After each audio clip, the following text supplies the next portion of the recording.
오늘 신년 감사 주일에 우리에게 주시는 하나님의 말씀, 마태복음 22장 34절로 40절의 말씀입니다. 다 찾으셔서 합독하도록 하겠습니다. 마태복음 22장 34절로 40절까지의 말씀 이제 같이 읽습니다.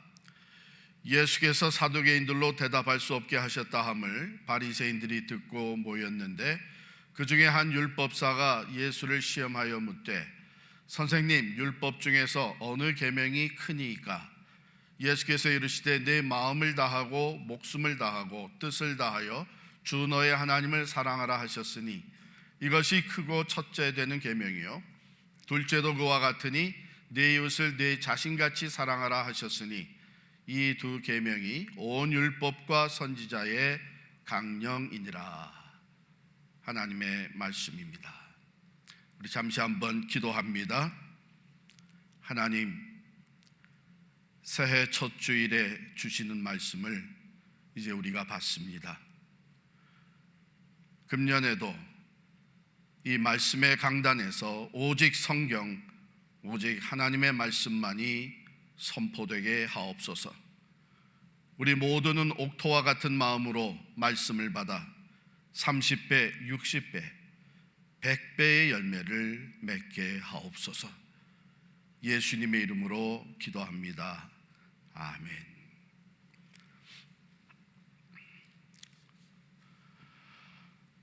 (2021년) 365일을 다 보내고 이제 하루가 더해지면 366일째가 되는 날인데, 그런데 우리는 어제를 1월 1일로 맞이하고 새해 2022년이 시작이 되었습니다.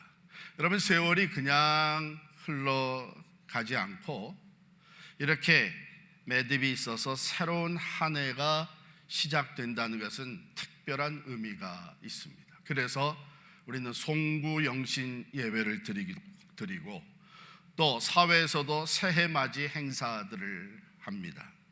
또 우리는 각자가 새해 결심을 합니다. 여러분, 사람들이 새해가 되면 어떤 결심들을 많이 할까요? 한국의 목표 달성 플랫폼이라는 챌린저스가 있습니다. 새해를 시작하면서 도전을 하는 거죠. 챌린저스 그 플랫폼이 있는데 이 앱을 운영하는 기관은 화이트 큐브라고 하는 기관인데, 작년에 새해를 시작하면서 1월 1일부터 14일까지 2주간 이 챌린지 앱에서 가장 많이 사람들이 이용하고 개설했던 그 챌린지 앱 탑 10을 발표를 했습니다. 그 중에 1위가 뭔가 하면 아침에 일찍 일어나기입니다. 아침에 일찍 일어나기. 이것은 3년 연속해서 1위였다고 합니다. 여기에 참여했던 사람들은 일찍 기상하는 습관이 들면서 늦잠 자기 일수였던 주말 풍경까지 달라졌다.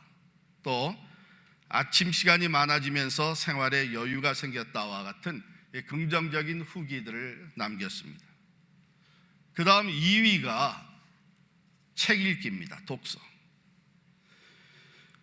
책을 갖다 놓기만 했지 읽지 않고 있었던 이 책들을 올해는 내가 열심히 읽으리라 해서 이 책 읽기도 3년 연속해서 2위를 차지를 했다고 해요. 그런데 3위는 좀 달라졌습니다. 새롭게 3위에 진입한 챌린지는 홈 트레이닝입니다. 홈 트레이닝. 이해가 가시죠?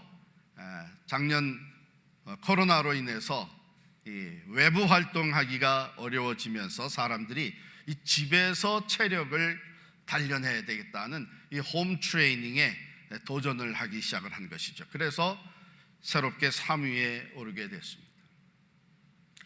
우리는 올해도 이 코로나에서 벗어나지 못한 상태에서 신년 첫 주일을 이렇게 온라인으로 여러분들이 가정에서 드리고 있습니다.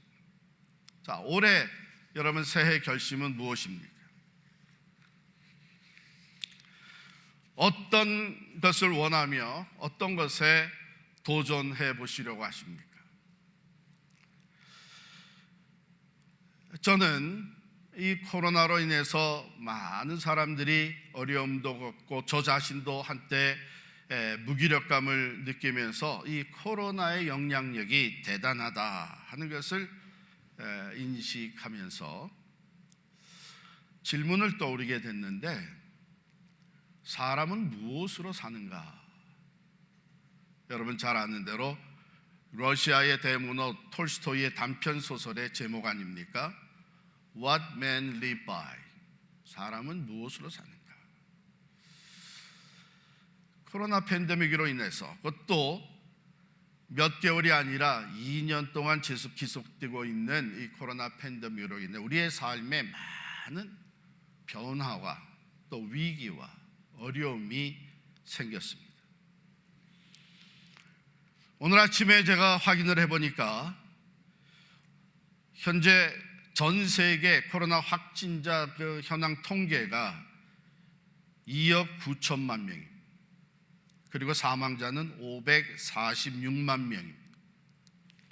우리가 사는 이 미국의 총 확진자 총 합계가 5,500만, 그리고 사망자는 84만 7천 명입니다. 또 뉴저지 확진자는 160만 명에 사망자가 2만 9천 명입니다. 이러한 상황이 2년 동안 쭉 지속이 되면서 수많은 사람들이 스트레스와 불안감, 우울증, 무기력감에 빠져서 전문 상담가를 찾고 정신치료를 받고 있습니다. 사회, 경제, 문화, 교육, 종교, 이 모든 삶의 분야에 변화가 일어났고 위기감이 계속 감돌고 있습니다. 우리 교회도 모이지를 못하는 가운데 영적 갈등과 신앙생활의 문제를 우리가 접하고 있습니다. 많은 일들을 중단해야 했고 계획했던 일들을 포기하면서 무기력감에 빠집니다. 사랑하는 성도 여러분, 우리는 개인이나 가정이나 또 사회나 어떤 기업이라도 이런 위기 상황에 놓인다든지 이 위기를 극복해야 되는 그런 상황, 또는 많은 문제들이 한꺼번에 일어나서 그 문제들을 해결해 나가야 되는 어려운 상황, 또는 이제 새로운 진보를 위해서 중요한 결정을 해야 되는 이런 상황에 놓이게 되면 우리는 가장 먼저 기본적인 것을 짚어보게 되어 있습니다. 우리의 존재의 목적이 뭐냐? 우리가 존재하는 삶의 그 기본 원리가 뭐냐? 여러분, 이런 것을 짚어보지 아니하고 그저 어떤 방법으로 눈앞에 있는 문제를 해결하고 결정을 해나갈 것이냐 하게 되면 우왕좌왕하기 일쑤입니다. 그리고 해결한 것 같지만 결국은 해결하지 못하고 더 큰 어려움에 빠지는 것을 보게 됩니다. 저는 우리가 이 코로나로 인해서 2년 동안에 이 많은 어려움, 고통과 위기, 또 앞으로에 대한 그 불안과 걱정, 이런 상황 속에서 자, 그러면 사람은 무엇으로 사는가? 이 질문을 떠오르면서 우리가 존재하는 그 기본 목적, 특별히 우리 그리스도인으로서 이런 때 우리는 무엇을 붙잡고 기본적으로 어떤 원리를 붙잡고 나가야 될 것인가 하는 것을 생각하게 됐습니다. 여러분이 잘 아는 그 러시아의 대문호 톨스토이, 그는 50대에 접어들면서 아주 심한 우울증을 앓게 되었습니다. 그때는요, 이 톨스토이가 전쟁과 평화, 안나 카레니아 등 참 불후의 명작을 이미 써내어서 러시아의 대문호로 칭송을 받기 시작하던 때였습니다. 하필 그 무렵에 무기력과 절망이 찾아왔는데요. 내가 어떻게 하면 셰익스피어와 같이 될 것이냐 이러면서 한탄한 게 아니라 셰익스피어보다 더 이름을 날리는 명성을 얻게 된다고 한들 그게 무슨 의미가 있겠는가 하는 차원의 고민에 빠지게 된 것이죠. 명성과 인기도 다 부질없다고 느끼던 그는 삶의 의미를 잃은 채 자살 충동까지 느꼈다고 그의 또 다른 책 고백론에서 적고 있습니다. 그런 상황 속에서 단편 소설 사람은 무엇으로 사는가 하는 것을 1885년에 내놓았습니다. 톨스토이가 이러한 정신적 공황을 겪는 과정에서 나온 그 치열한 고민의 결과물이라고 할 수 있죠. 이 단편 소설에서 톨스토이는 스스로 세 가지 질문을 던집니다. 그 스토리를 통해서 던진 세 가지 질문은 첫 번째, 사람의 마음 속에는 무엇이 있는가? 두 번째, 사람에게 주어지지 않은 것은 무엇인가? 세 번째가 사람은 무엇으로 사는가? 그리고 이 소설, 단편 소설을 통해서 답을 제시합니다. 첫 번째, 사람의 마음속엔 무엇이 있는가에 대해서는 사람의 마음속에는 하나님의 사랑이 있다 하는 답을 주고요. 사람에게 주어지지 않은 것은 무엇인가 하는 것에 대해서는 인간에게는 자신에게 필요한 것이 무엇인지를 아는 능력이 주어지지 않았다 하는 것입니다. 또 다른 말로 하면 인간에게는 자기 미래를 보는 지혜가 없다고 하는 것입니다. 그리고 세 번째, 사람은 무엇으로 사는가 하는 것에 대해서 사람은 사랑으로 산다 이렇게 답을 주고 있습니다. 혹시 읽어보지 않으신 분들은 꼭 한번 읽으시면 좋겠어요. 특별히 이런 위기 상황을 지나가는 때에 우리에게 주는 귀한 교훈의 책입니다. 당시의 다른 실존주의자들은 그 삶의 인생의 의미에 대해서 고민을 많이 했는데요. 톨스토이는 조금 달리 인생을 어떻게 살 것이냐, 어떻게 살아야 하는 것에 대한 더 많은 생각과 신경을 썼던 것이죠.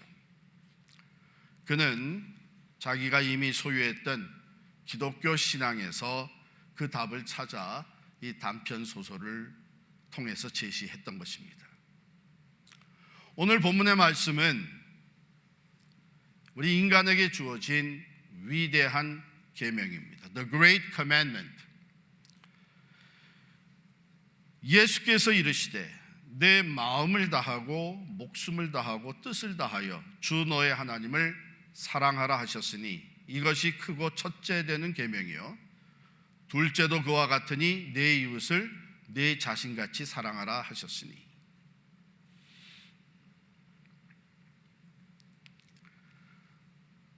오늘 이 대화는, 이 말씀은 잘못된, 바르지 못한 의도로 예수님께 질문했던 것으로 시작이 됩니다.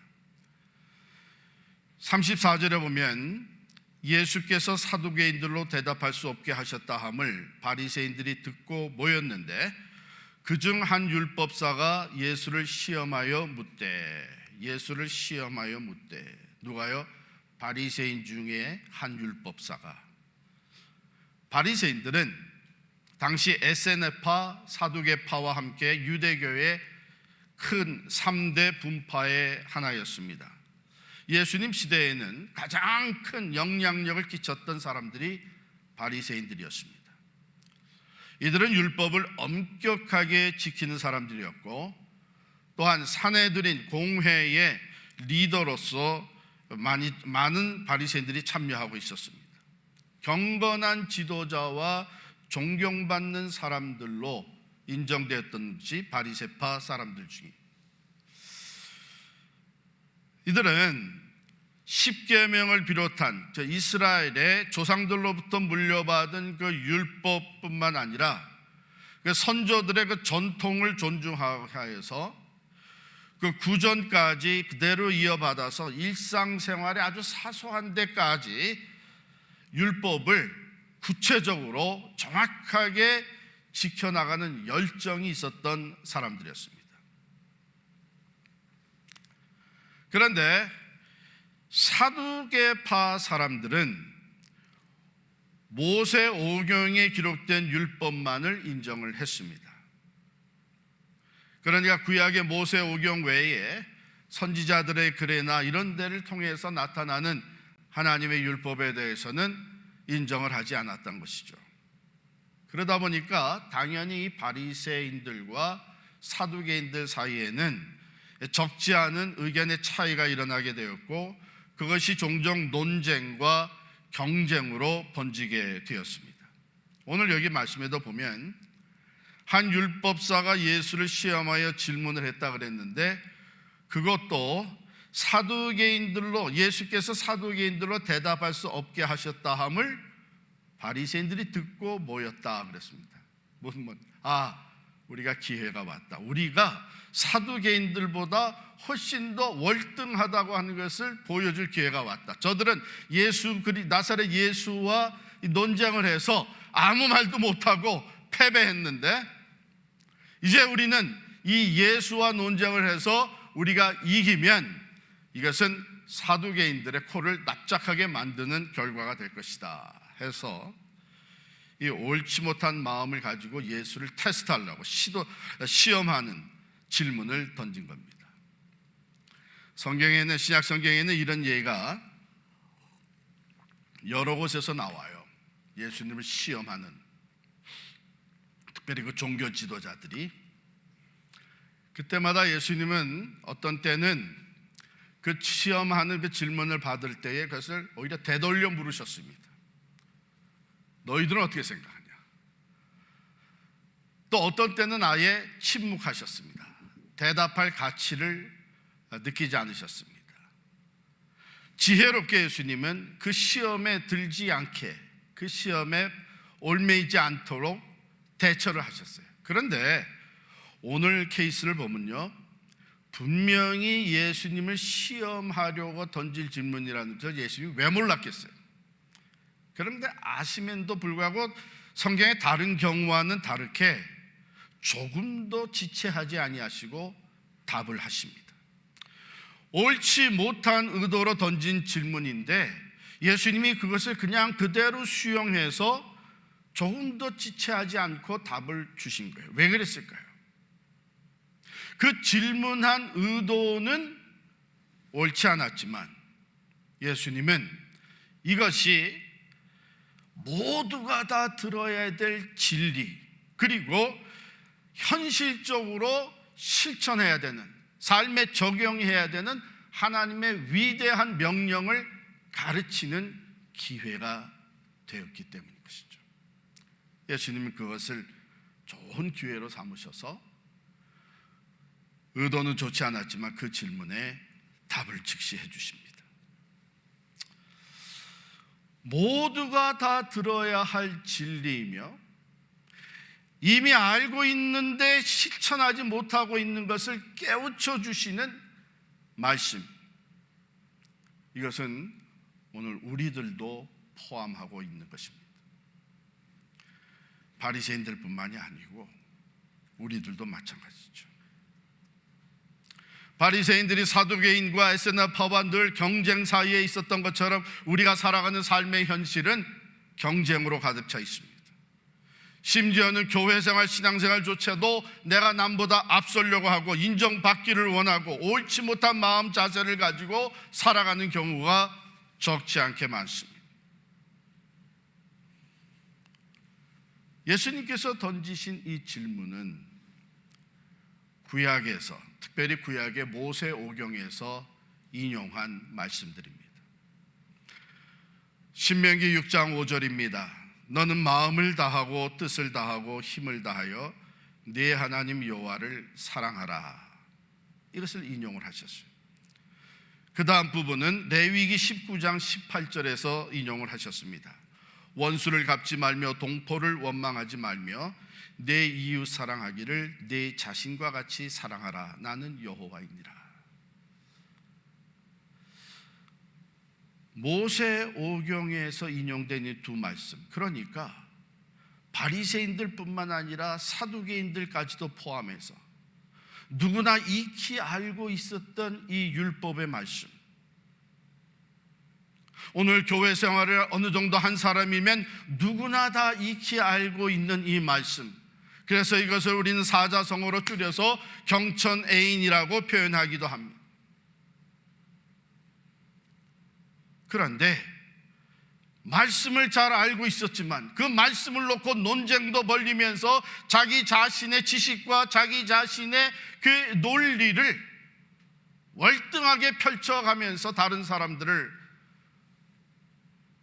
기를 죽이고 시험하고 하는 이런 사람들에게 예수님은 그 말씀이 진리일 뿐만 아니라 실제 생활에 실천되어져야 할 것이기 때문에 이 말씀을 주저없이 대답해 주신 것입니다. 오늘 우리도 너무나 잘 알고 있는 말씀, 그런데 그 다음 내용은 여러분 각자가 생각하시면 되겠습니다. 우리의 삶 속에, 우리의 신앙생활 속에 우리가 교회를 섬기며 하나님의 사역을 하는 가운데 이 말씀이 실천되고 있는지, 이 말씀은 먼저 우리에게 사랑의 대상에 대해 명령하고 있습니다. 사랑의 대상은 하나님 그리고 이웃, 다른 사람입니다. 여러분, 궁극적인 사랑의 대상이 무엇인가 하는 것은 매우 중요합니다. 왜냐하면 우리가 이 세상을 살면서 사랑하게 되는 것이 참 많기 때문입니다. 다른 사람을 사랑합니다 뿐만 아니라 재산, 명예, 인기, 힘, 권력, 건강과 미모, 학문, 취미, 운동, 자기 성취, 자기를 중심으로 사랑하는 것이 우리가 얼마나 많습니까?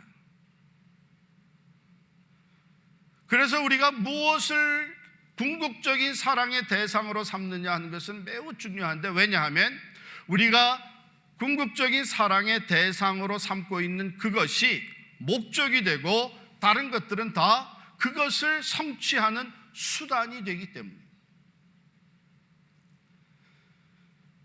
신앙생활을 하는 우리들에게 하나님 외에 다른 것이 사랑의 우선순위에 올려져 있다면 하나님은 내가 사랑하고 원하는, 목적하는 그것을 성취해 나가는 수단이 되고 맙니다. 우리의 기도를 잘 살펴볼 수 있기를 바랍니다. 하나님의 뜻을 위해서, 하나님이 원하시는 목적을 위해서, 하나님을 사랑하기 때문에 내가 이렇게 하겠습니다, 이렇게 할 수 있도록 도와주십시오 하는 기도가 많은지, 아니면 내가 원하는 재산, 내가 원하는 성공, 출세, 건강의 문제, 또 관계의 문제, 내 자신의 자기 성취를 위한 이런 것들을 놓고 하나님 이렇게 해 주십시오, 응답해 주십시오, 채워 주십시오, 해결해 주십시오 하는 기도가 더 많은지 한번 생각해 볼 필요가 있습니다. 하나님이 우리의 사랑의 궁극적인 대상이 되지 아니하고 다른 것이 사랑의 대상이 된다면 우리의 신앙, 하나님을 섬기고 하나님을 믿는다는 것은 바로 그 하나님 수단으로 삼아서 내가 사랑하고 목적하는 것을 성취하는 아주 잘못된 신앙이 되고 마는 것입니다. 하나님은 그것을 가장 싫어하십니다. 조금이라도 하나님 외에 다른 것이 우리의 사랑의 대상이 된 것을 막으십니다. 그래서 오늘 말씀에 보면 내 마음을 다하고 목숨을 다하고 뜻을 다하여 내 하나님 여호와를 사랑하라고 하신 것입니다. 여기에 보면 지정의에 전인격적으로 하나님을 사랑하는 것, 나의 모든 것을 다해서 하나님을 사랑하라고 하는 것입니다. 그렇게 되면 어떻게 됩니까? 내가 일하는 것도 하나님을 사랑하는 마음으로 하나님을 위해서 일하게 됩니다. 내 취미생활도 하나님을 사랑하는 마음으로, 내가 가지고 있는 재물과 재능을 사용하는 것도 하나님을 사랑하기 때문에 하나님의 원하시는 뜻과 목적을 위해서 사용하게 되는 것이죠. 여기에 특별히 뜻을 다해 하나님을 사랑하라는 말씀에는 의지적인 노력을 포함하고 있습니다. 지정의의 의의가 되겠죠. 하나님을 사랑하기 위한, 더욱더 하나님을 사랑하기 위한 의지적이고 이성적인 노력이 또한 따르는 것입니다. 우리가 다른 사람을 참 사랑하게 되면 그렇지 않습니까? 뭐든지 그 사람에 대해서 더 알기를 원하고, 그 사람이 원하는 것이 무엇인지를 파악해서 그것을 어떻게 해서든지 채워주기를 원하는, 그렇기 때문에 우리가 하나님을 궁극적인 사랑의 대상으로 삼고 모든 것, 마음과 목숨과 뜻을 다해서 사랑한다고 하는 것은 하나님이 우리를 어떻게 사랑하셨는지, 하나님은 어떤 분이신지, 하나님의 뜻, 하나님의 계획, 하나님의 목적, 하나님이 원하시는 것은 무엇인지를 대관심을 갖고 그것을 따라서 하나님을 기쁘시게 해드리려고 하는 것이 하나님을 사랑하는 사람의 모습입니다.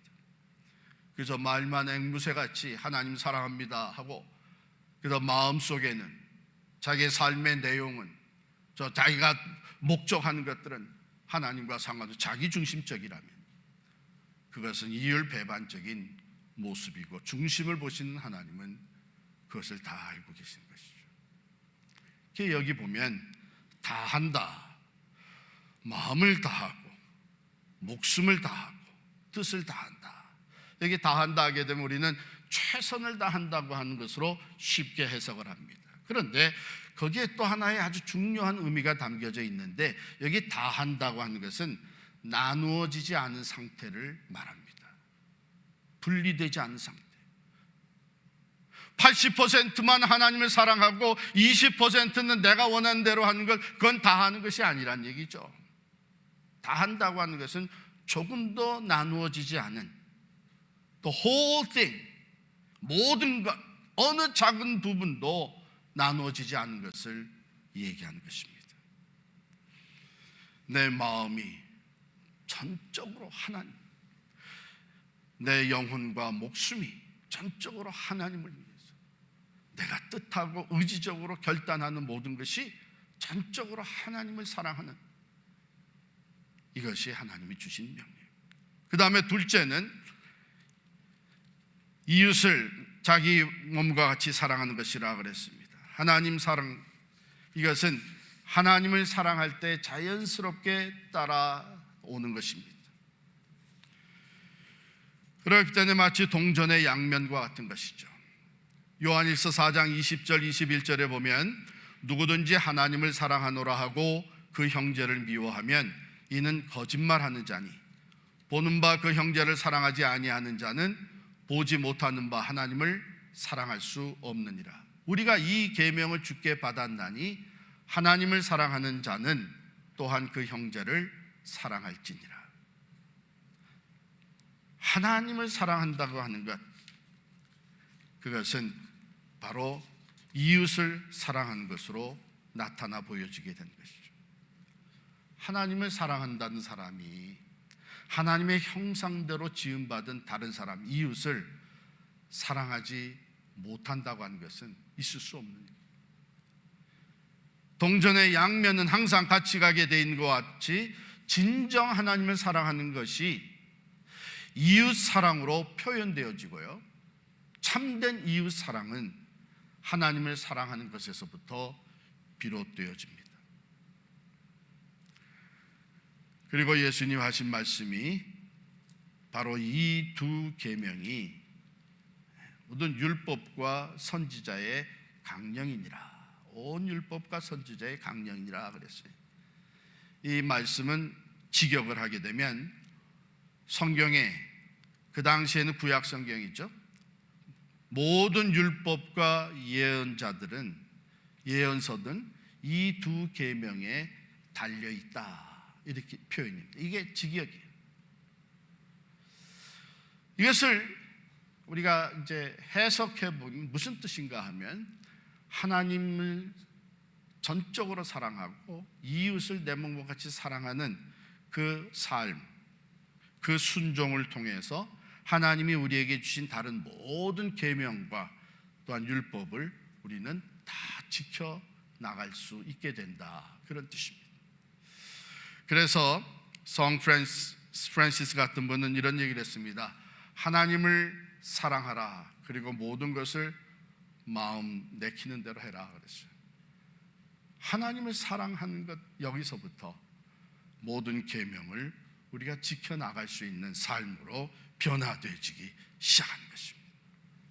로마서 13장 10절에 사도 바울은 이렇게 적습니다. 사랑은 이웃에게 악을 행하지 아니하나니 그러므로 사랑은 율법의 완성이니라. 갈라디아서 5장 14절도 온 율법은 내 이웃 사랑하기를 내 자신같이 하라 하신 말씀에서 이루어졌나니.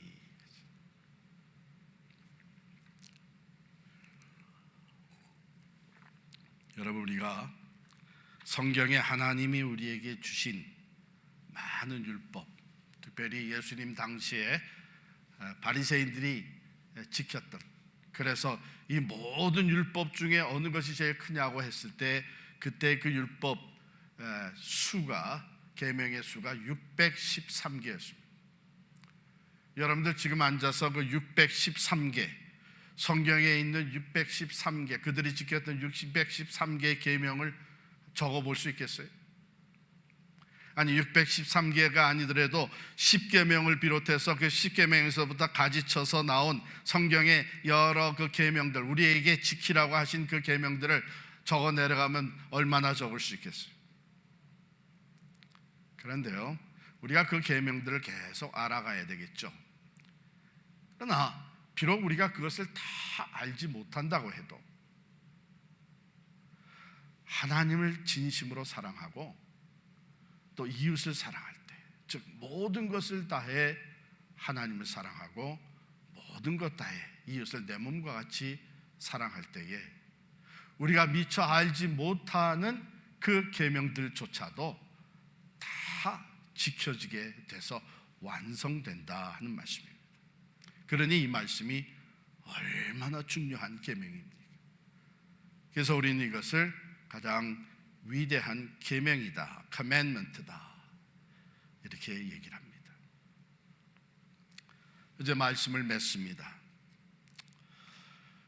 2022년 새해를 시작하면서 여러분 어떤 새로운 챌린지를 해보시려고 하십니까? 저는 우리 사랑하는 온 필그림의 성도들에게 바로 이 챌린지를 강추합니다. 아니, 챌린지가 아니라, 즉 웹사이트에서 만들어 놓았던 그 플랫폼, 앱에 들어가서 내가 할 수도 있고 하지 않아도 되는, 또 내가 원하는 챌린지를 선택해서 하는, 그것이 아니고 오늘 우리가 나눈 이 말씀의 챌린지는 하나님의 명령입니다. 선택의 여지가 없는 것입니다. 오늘 이 말씀 우리가 간단히 요약해서 새해표로 만들었습니다. 모든 것 다해 사랑하라. 모든 것 다해 하나님을 사랑하라. 모든 것 다해 이웃을 사랑하라. Love with all. 여러분, 한 해 동안 이것을 늘 기억하면서, 늘 이것을 기도의 제목으로 삼으면서, 늘 이것이 나의 삶의, 내 신앙생활의 영적 성장의 챌린지로 삼아서 매일같이 사랑의 사람으로, 하나님을 모든 것 다해 사랑하고 이웃을 내 몸과 같이 사랑하는 사랑의 사람으로 성장해 갈 수 있기를 간절히 축원합니다. 하나님의 계명은, 하나님이 우리에게 commandment, 계명을 주실 때는 우리를 종같이 부리기 위해서 하는 것이 아닙니다. 하나님의 모든 말씀, 계명들은 우리에게 은혜와 복을 주시기 위해서 주시는 말씀이에요. 자, 그러면 우리가 하나님을 진심으로 사랑하고 이웃을 내 몸과 같이 사랑할 때에 우리에게 어떤 축복이 주어지는가? 첫 번째로는요, 우리의 삶이 변합니다. 사랑이신 하나님, 그 사랑의 화신으로 이 땅에 오신 예수 그리스도의 인격을 닮아가는 변화가 우리의 삶에 일어나게 되는 거예요.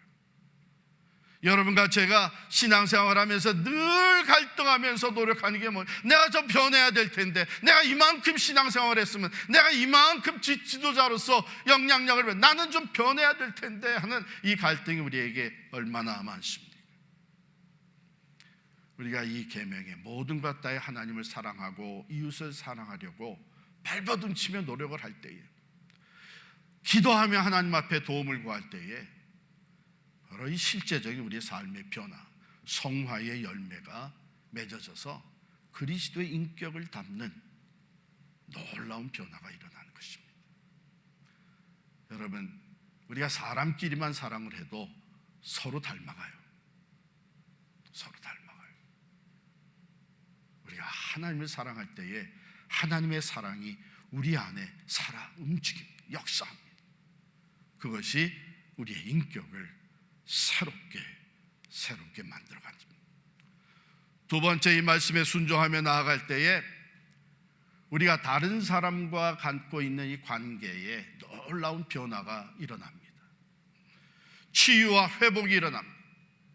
품지 못했던 사람을 품게 되고, 용서하지 못했던 사람을 용서하게 되고, 내가 먼저 손 내밀고 내가 먼저 낮아져서 섬기는 이런 놀라운 변화가 일어나면서 관계가 회복이 됩니다. 부부 사이의 관계가 회복이 됩니다. 부모와 자녀 사이의 관계가 회복이 됩니다. 나와 원수의 관계조차도 회복이 됩니다. 하나님 분명히 약속하셨습니다. 사람이 하나님을 기쁘시게 하면 그의 원수라도 그와 더불어 화목하게 하시느니라. 우리는 관계 속에서 참으로 많은 아픔과 고통을 겪으면서 살고 있지 않습니까? 특별히 코로나로 인해서 관계들이 멀어지고 사람을 오히려 경계의 대상으로 봐야 되는 이것이 모름지기 우리의 삶에 자리 잡고 있습니다. 그 외에도 가정 안에서, 일터에서, 심지어는 교회 공동체 안에서도 관계의 아픔과 상처가 적지 않게 많습니다. 이 한 해 동안 우리가 모든 것 다해 하나님을 사랑하고 이웃을 사랑하려고 노력하고 하나님께 기도할 때에 이 관계가 회복되어지는, 관계 치유가 일어나는 놀라운 축복이 함께 할 줄을 믿습니다. 세 번째, 이 말씀에 순종할 때 우리에게 주시는 은혜와 축복이 넘칩니다. 아까도 말씀드렸지만 신명기에서 인용했던 이 말씀, 신명기 8장으로 넘어가게 되면 신명기 8장에 하나님께서 이렇게 말씀하십니다. 12절 신명기 8장은요, 그 제목 자체가 하나님의 계명에 순종하여 받는 복입니다. 순종에 따르는 복이에요. 특별히 12절, 13절을 읽습니다. 내 손으로 하는 모든 일에 복을 주시리니 내가 많은 민족에게 꾸어줄지라도 너는 꾸지 아니할 것이요 여호와께서 너를 머리가 되고 꼬리가 되지 않게 하시며 위에만 있고 아래에 있지 않게 하시리니 오직 너는 내가 오늘 네게 명하는 네 하나님 여호와의 명령을 지켜 행하며. 사랑하는 성도 여러분, 우리 새해 2022년 한 해 동안 표로 정해놓은 이것, 모든 것 다해 사랑하라. Love with all. 우리의 마음과 목숨과 뜻을 다해 하나님을 사랑하십시다. 한 번에 이루어지는 일은 아닙니다. 그러나 우리가 목표를 세우고 챌린지, 도전을 하고 하나님께 기도하며 나아갈 때에 우리는 하루하루 이 해가 지나갈수록 더욱더 사랑의 사람으로 변화되어져 갈 것입니다. 이웃을 내 몸과 같이 사랑하십시다. 하나님을 모든 것 다해 사랑하고 이웃을 내 몸과 같이 사랑하는 사람들이 비로소 미셔널 라이프를 살아갈 수가 있습니다. 진정한 미셔널 라이프는 사랑에서 시작이 되고 사랑의 능력으로 수고를 할 수 있게 되고 그 사랑의 파워로 인해서 열매를 거둘 수 있게 되는 것입니다. 그렇습니다. 사랑이 전부입니다. 아무리 다른 것을 많이 가졌고 또 행한다고 할지라도 고린도전서 13장에 있는 말씀대로 사랑이 없으면 아무것도 아닙니다.